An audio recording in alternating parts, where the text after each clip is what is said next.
Hello guys, welcome back to another FIFA 21 video. Today I'm going to show you these updated attacking 4-2-2 custom tactics and play instructions. So it is the 4-2-2 formation. It's a very attacking formation, which will only show you pretty much attacking sort of tactics for it and play instructions, because that is when you would use it mostly. It can be good as a very balanced formation, but you don't want to use it as a defensive formation.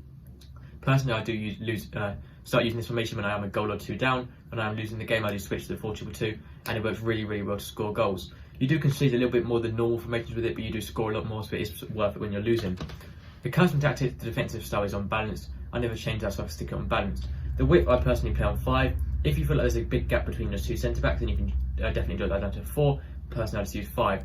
For the depth, I use 7 because it's such a sort of attacking formation. You need to carry on with the attacking tactics. So I use 7 depth just to create that automatic offside trap, which obviously works when you have 7 and above depth. If you're not comfortable using this though, you can drop it down to maybe 5 or 6. But I recommend using 7 if you can. I have a defensive style on long ball. It works really well with this formation, especially with the attacking tactics. It's just so easy to get the ball straight up to your strikers and to score quick goals. I have the width on 6 just to slightly push out the left cam and right cam a little bit wider, and also I have players in box on 6 just to slightly overload the box. I have my corners on 2 and free kicks on 2, which is pretty standard really. You can put your corners to 3 if you want as well. That's sort of up to you. Both of my strikers are going to be on stay central, so they are staying in the centre of the pitch. I also use getting behind, so they're making forward runs through their defenders, and stay forward, so they're staying at the top of the pitch and not dropping back.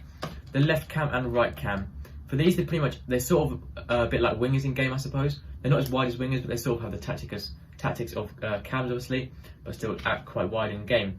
I use stay forward on these and get into the box across. I pretty much just use this just because sort of stay forward to stay at the top of the pitch obviously, and then to overload the box with getting into the box across, because when you have more players in the box you're going to score more goals.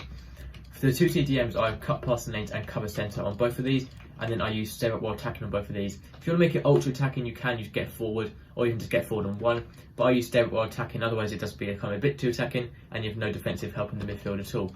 2 centre backs, you can leave those default unless you want to put player striker, which means your centre backs will only go up sort of up front only in the last few minutes if you are losing, which can actually be quite useful. It doesn't mean they're going to be always up there, only in the last few minutes. If you're definitely going to losing, they can be quite useful then.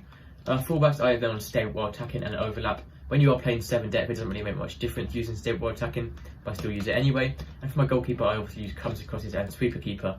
But that is literally everything for this video, a very quick 4-2-2 custom tactic guide. So if you have any questions, let me know in the comments and I'll reply as quickly as possible. Have a nice day and I'll see you next time. Goodbye.